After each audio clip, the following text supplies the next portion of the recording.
Hello दोस्तों, चलिए आज हम बात कर रहे हैं परागण के बारे में। परागण क्या है इसके बारे में देख लेते हैं क्वेश्चन की ओर।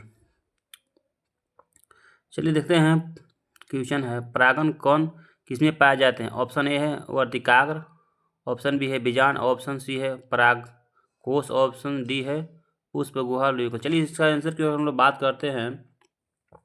तो थोड़ा आप लोग कॉमेंट में भी इसका आंसर कीजिए और इसका ऑप्शन की ओर बात करते हैं तो इसका ऑप्शन नंबर सी हो जाएगा परागकोश। तो चलिए नेक्स्ट क्वेश्चन की ओर हम लोग बढ़ते हैं। नेक्स्ट क्वेश्चन की ओर देखते हैं नेक्स्ट क्वेश्चन क्या है। क्वेश्चन का रहा, निम्नलिखित में से कौन सा एक पराग कोश का हिस्सा नहीं है। तो इसका ऑप्शन इस प्रकार है, परागन कण, अंडप और केसर, ऑप्शन डी है परागकोश। तो चलिए इसका आंसर हम लोग देखते हैं।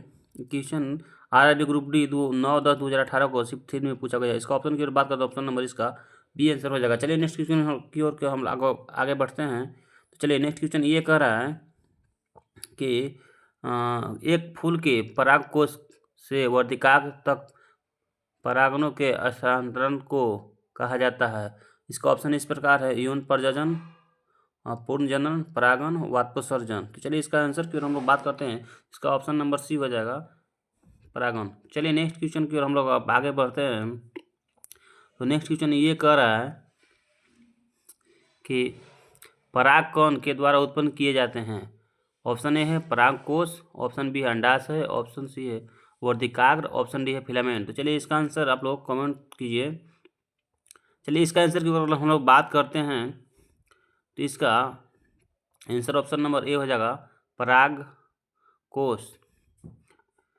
इसका ऑप्शन नंबर ए परागकोश हो जाएगा। चलिए नेक्स्ट क्वेश्चन हम लोग देखते हैं। क्वेश्चन ये कर रहा है, आवृत बीजियों के प्रजनन अंग स्थित होते हैं। ऑप्शन ए है पत्तियों में, ऑप्शन बी है तनों में, ऑप्शन सी है फूलों में, ऑप्शन डी है जड़ों में। तो चलिए इसका आंसर की ओर हम बात करते हैं। इसका ऑप्शन नंबर सी हो जाएगा फूलों में। इसका आंसर हो जाएगा ऑप्शन नंबर सी चला जाएगा। चलिए नेक्स्ट क्वेश्चन हम लोग देखते हैं। क्वेश्चन ये कह रहा है कि परागण समूह के पौधे की एक विशेषताएं हैं।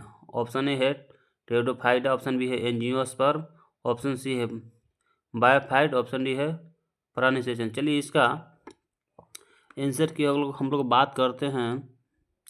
तो इसका आंसर क्या होगा। तो चलिए इसका आंसर हम लोग देखते हैं। इसका ऑप्शन नंबर बी आंसर हो जाएगा, यानी एंजियोस्पर्म। तो चलिए हम लोग अब नेक्स्ट क्वेश्चन की ओर आगे बढ़ते हैं। नेक्स्ट क्वेश्चन ये कह रहा है,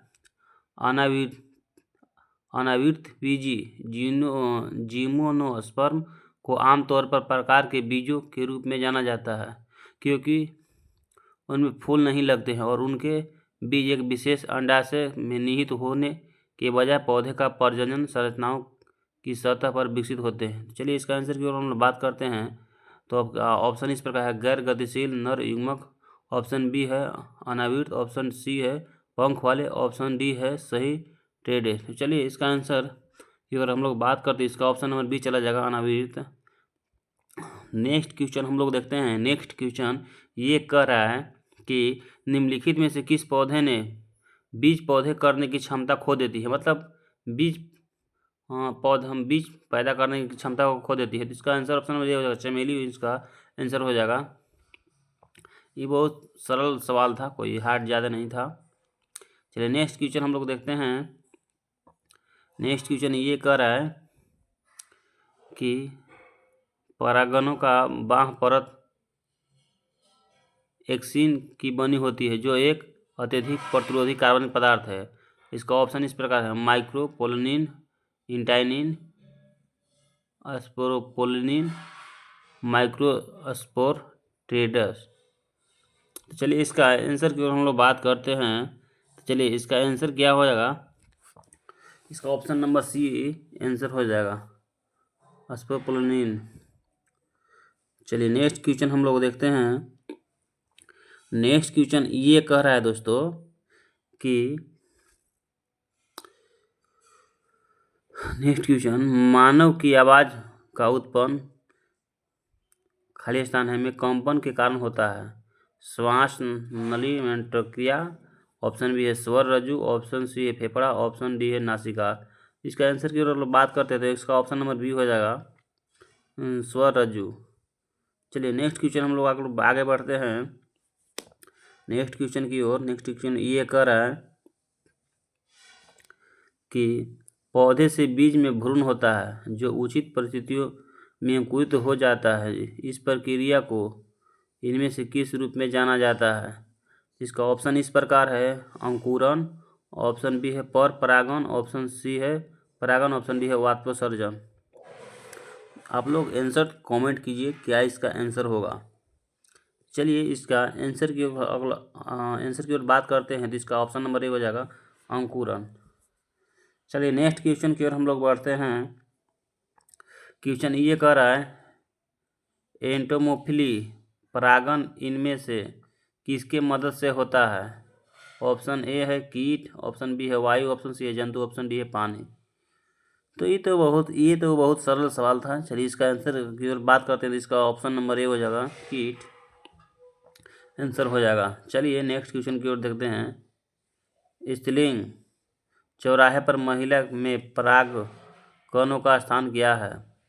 परागण, द्विपक्षीय, भ्रूणजय, समारोह। चलिए इसका आंसर की ओर बात करते हैं तो इसका ऑप्शन नंबर ए हो जाएगा परागण। नेक्स्ट क्वेश्चन हम लोग देखते हैं। नेक्स्ट क्वेश्चन ये कह रहा है कि पुष्प का मादा जनन अंग क्या कहलाता है? ऑप्शन ए है एंड्रोएसियम, ऑप्शन बी है जिनीशियम, ऑप्शन सी है कोरोला, ऑप्शन डी है क्लिक्स। इसका आंसर की अगर बात करते हैं हम लोग तो इसका आंसर ऑप्शन नंबर बी हो जाएगा जिनीशियम।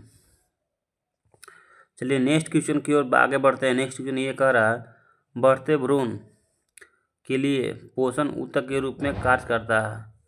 इसका ऑप्शन ए है बीजांड, ऑप्शन बी है अंडाशय, ऑप्शन सी है भ्रूणपोष, ऑप्शन डी है युग्म। तो चलिए इसका आंसर की ओर बात कर लेते हैं।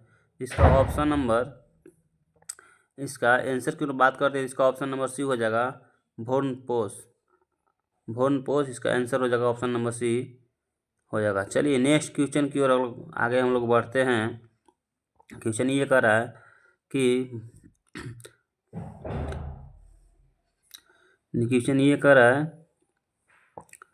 बढ़ते भ्रूण के लिए पोषक ऊतक के रूप में कार्य करता है। बढ़ते भ्रूण के लिए पोषक ऊतक के रूप में कार्य करता है। इसका ऑप्शन नंबर सी हो जाएगा भ्रूणपोष।